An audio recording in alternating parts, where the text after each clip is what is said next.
മടങ്ങിയെത്ത മാധു, വമ്പൻ വാഗ്ദാനങ്ങളാണോ?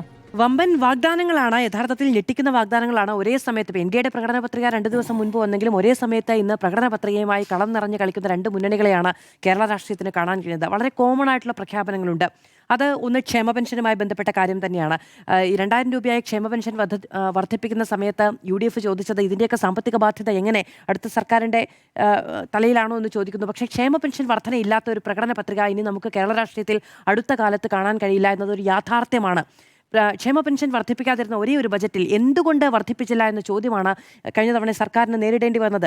100 രൂപയെങ്കിലും വർദ്ധിപ്പിച്ചുകൂടായിരുന്നു എന്ന ചോദ്യങ്ങൾ പിന്നീട് ആവർത്തിക്കുന്നത് നമ്മൾ കണ്ടു. അതായത് ക്ഷേമ പെൻഷനിൽ അടിസ്ഥാനപരമായി ഓരോ ബജറ്റിലും 100 രൂപയെങ്കിലും വർദ്ധിപ്പിച്ചു പോകാതെ കേരള രാഷ്ട്രീയത്തിൽ ഇനി നിലനിൽപ്പില്ല. നമ്മളതങ്ങനെ ശീലിച്ചു പോയിരിക്കുന്നു എന്നുള്ളതാണ്. സുനിൽ നേരത്തെ ചൂണ്ടിക്കാണിച്ചതുപോലെ ഇത് നമ്മൾ കടം കൊണ്ടത് ആം ആദ്മിയുമായി ബന്ധപ്പെട്ട് തന്നെയാണ്. ദില്ലി സർക്കാർ വരുന്നു, ഇത്തവണ BJPക്ക് അത് അങ്ങനെ തന്നെ നടപ്പിലാക്കാൻ കഴിയാതെ പോകുന്നുണ്ട് എങ്കിൽ അവർ അതിൻ്റെ ബുദ്ധിമുട്ട് അനുഭവിക്കേണ്ടി വരും. കാരണം ജനം ഒരു തവണ അത് സ്വീകരിക്കുകയും അത് അനുഭവിക്കുകയും ചെയ്തിട്ടുണ്ട് എങ്കിൽ പിന്നീട് അവർക്കത് ഇല്ലാതെ പോകാൻ കഴിയില്ല എന്നുള്ളതാണ്. ക്ഷേമ പെൻഷൻ ഒരു സർക്കാരിന് ഇനി ഒരിക്കലും റദ്ദാക്കി പോകാൻ കഴിയില്ല. വോട്ട് വേണമെങ്കിൽ എന്നുള്ളൊരു നിലയിലേക്ക് നമ്മൾ സമൂഹ മനസ്ഥിതിയെ കൊണ്ടെത്തിച്ചിരിക്കുന്നു എന്നുള്ളതാണ് ഒരു കാര്യം. ഇത് നോക്കൂ, ഇപ്പം UDFന്റെ ഇന്ദിരാ ഗ്യാരണ്ടി പദ്ധതികൾ നേരത്തെ തന്നെ പ്രഖ്യാപിച്ചിരുന്നു പ്രകടന പത്രികയ്ക്ക് മുൻപ് തന്നെ. അതിൽ ഊന്നിക്കൊണ്ടുള്ള ഒരു പ്രകടന പത്രികയാണ് അവർ മുന്നോട്ട് വെക്കുന്നത്. LDF ഒരു 60 ദിന പരിപാടിയാണ് മുന്നോട്ട് വെച്ചിരിക്കുന്നത്. അതിൽ കോമൺ ആയിട്ടുള്ളത് നേരത്തെ പറഞ്ഞതുപോലെ ക്ഷേമ പെൻഷനുമായി ബന്ധപ്പെട്ട കാര്യമാണ്. UDF സ്ത്രീകൾക്ക് സൗജന്യ യാത്ര നേരത്തെ ഈ 5 പദ്ധതിയിൽ ഉൾപ്പെട്ടത് കൊണ്ട് തന്നെ ആയതുകൊണ്ട് നമ്മളത് വിശദീകരിച്ചതാണ്. അത് വലിയ തോതിൽ ചർച്ച ചെയ്യപ്പെടുന്നുണ്ട് ഈ ദിവസങ്ങളിൽ എന്നത് നമ്മൾ ഓർക്കേണ്ടതാണ്.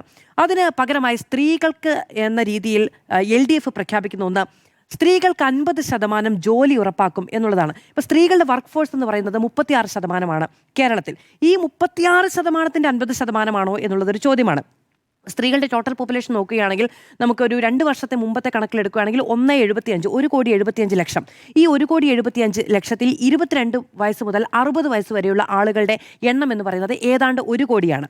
ഈ 1 കോടി ആളുകളിൽ 50%-ന് തൊഴിൽ ഉറപ്പുവരുത്തും എന്നുള്ളതാണോ, അതോ ആകെയുള്ള വർക്ക് ഫോഴ്സിൽ ഇപ്പോൾ 35% ആയിരിക്കുന്നത് 50% എന്ന് ഉറപ്പുവരുത്തുമോ എന്നുള്ളതാണോ ഈ LDFന്റെ വാഗ്ദാനം എന്നത് വ്യക്തമായിട്ടില്ല.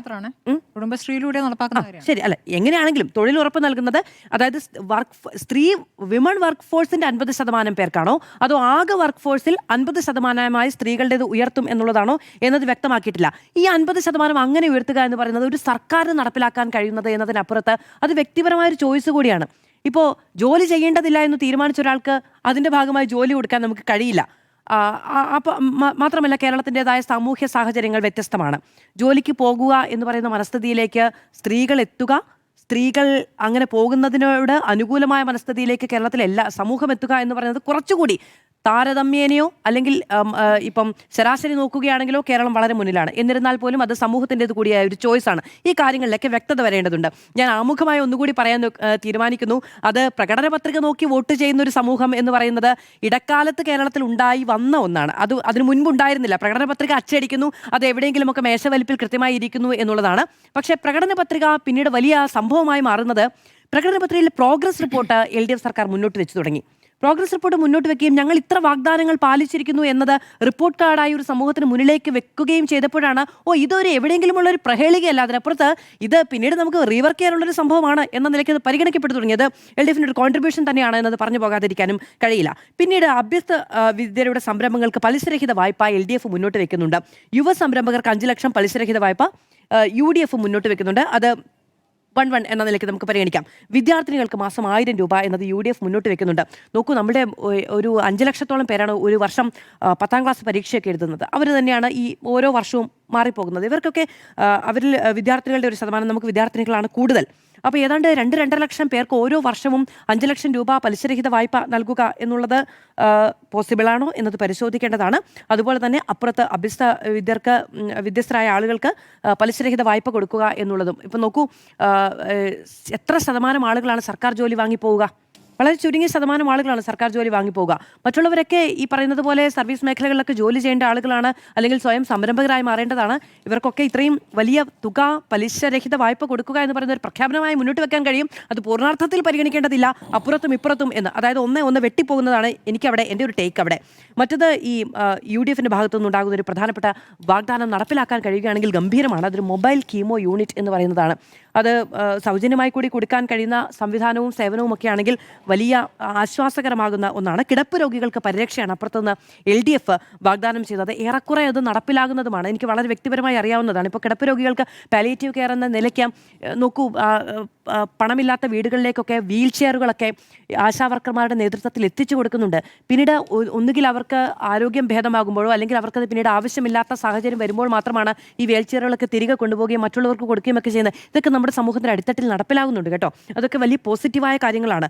ആശാവർക്കർമാർക്ക് 700 രൂപ വേതനം എന്നത് UDF മുന്നോട്ട് വെക്കുന്നുണ്ട്. ഇപ്പോൾ 1000 രൂപ ഓണറേറിയം കൊടുക്കാൻ മുമ്പ് പറ്റില്ല, കട്ടായം പറ്റില്ല എന്നൊക്കെ പറഞ്ഞതിന് ശേഷം ഇത്തവണ LDF സർക്കാർ അത് നടപ്പിലാക്കാനുള്ള തീരുമാനം നടപ്പിലാക്കുകയും ഒക്കെ ചെയ്യുന്നു. പിന്നീട് തിരുവനന്തപുരം, കോഴിക്കോട് മെട്രോ അത് മുൻപും കേട്ടിട്ടുള്ള ഒന്നാണ്, നടപ്പിലാക്കുമെന്ന് LDF പറയുകയും ചെയ്യുന്നു. ഇങ്ങനെ അതായത് കേവല ദാരിദ്ര്യ നിർമ്മാർജ്ജനത്തിലേക്ക് വീണ്ടും നമ്മൾ പോകുന്നു. അതിദാരിദ്ര്യം നിർമ്മാർജ്ജനം ചെയ്തതിന് ശേഷം എന്ന് LDF പറയുന്നുണ്ട്. 2 കാര്യങ്ങൾ കൂടി എനിക്ക് പറയാനുണ്ട്.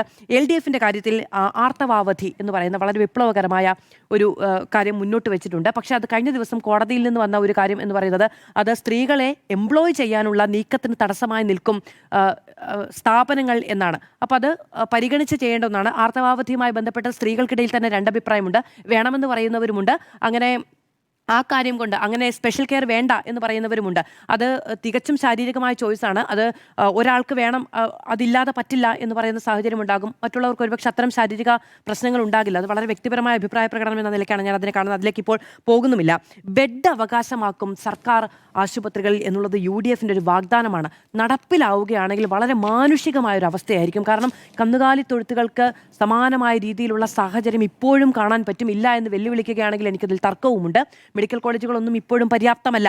മനുഷ്യന്മാർ തറയിൽ കിടക്കുന്ന, തുണി വിരിച്ചു കിടക്കുന്ന, ബെഡ് ഷെയർ ചെയ്യുന്ന സാഹചര്യങ്ങളൊക്കെ നമുക്ക് വാർഡുകളിൽ ഇപ്പോഴും കാണാൻ കഴിയും എന്നുള്ളതൊരു യാഥാർത്ഥ്യമാണ്.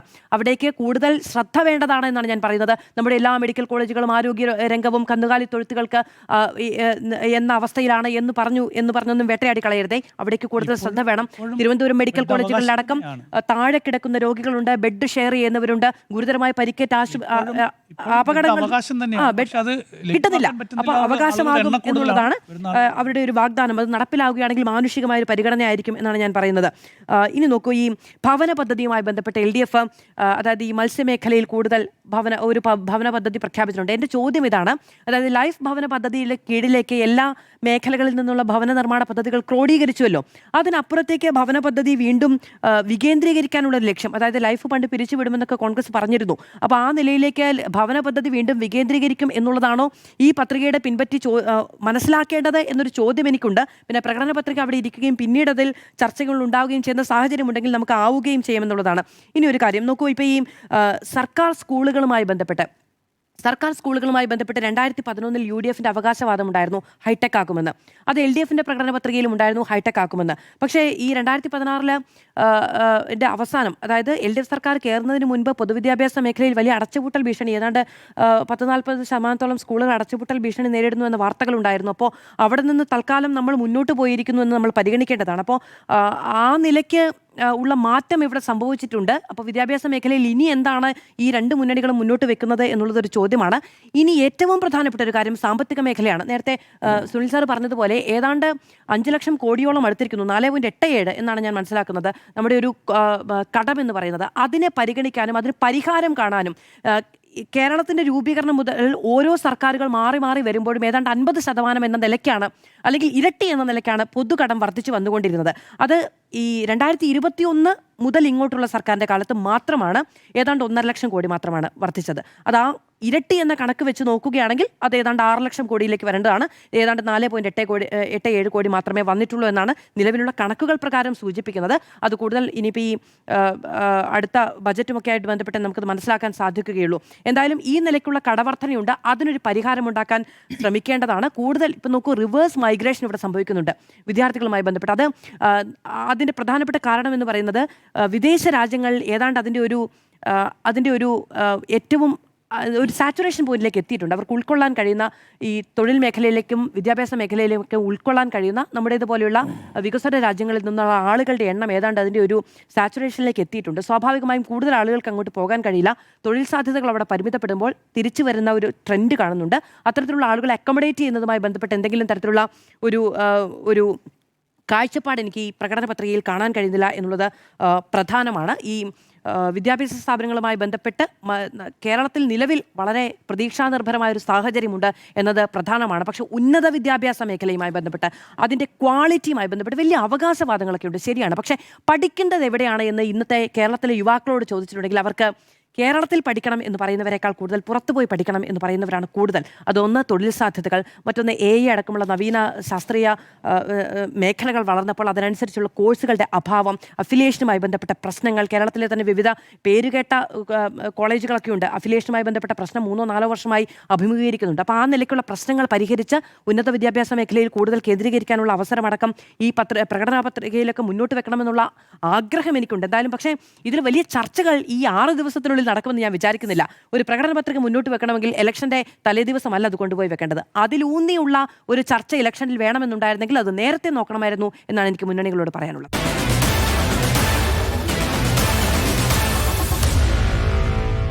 Meet the editors.